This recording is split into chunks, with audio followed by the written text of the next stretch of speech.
اے اللہ مجھے شکر کرنے والا دل، ذکر کرنے والی زبان اور تیری یاد میں رونے والی آنکھ عطا فرما، آمین۔ دنیا نصیب سے ملتی ہے اور آخرت محنت سے ملتی ہے، لیکن ہم دنیا کے لیے محنت کرتے ہیں اور آخرت کو نصیب پر چھوڑ دیتے ہیں۔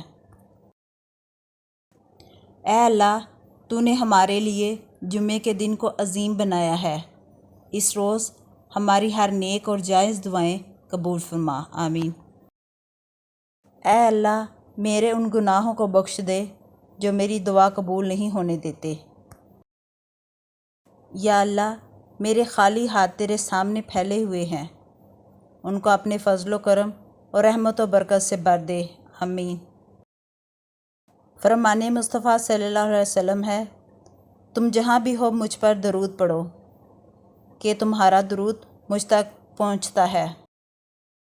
اللہ پاک آپ پر اپنی خاص رحمت نازل فرمائے اور تمام ناگہانی آفت، بیماریوں، نقصانات اور رنج و فکر سے محفوظ فرمائے، آمین۔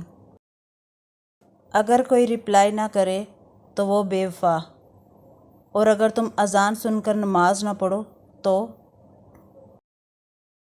اے مالک مولا آج کے اس مبارک جمعے کے صدقے سب کی دعاؤں کو قبول فرما لے۔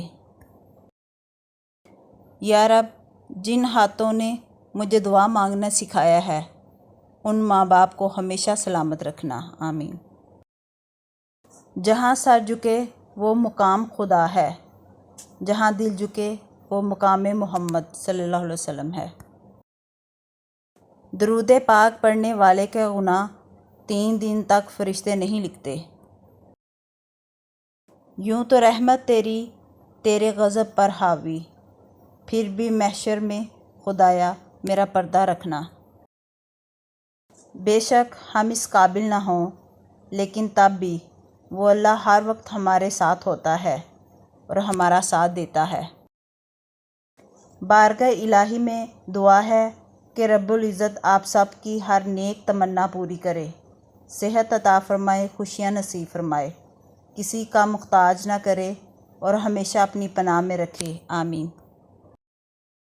اے اللہ جو بیمار ہیں انہیں شفا عطا فرما، جو پریشان ہیں انہیں خوشیاں عطا فرما، اور جو تیری رحمت کے طلبگار ہیں ان پر اپنی خاص رحمت فرما۔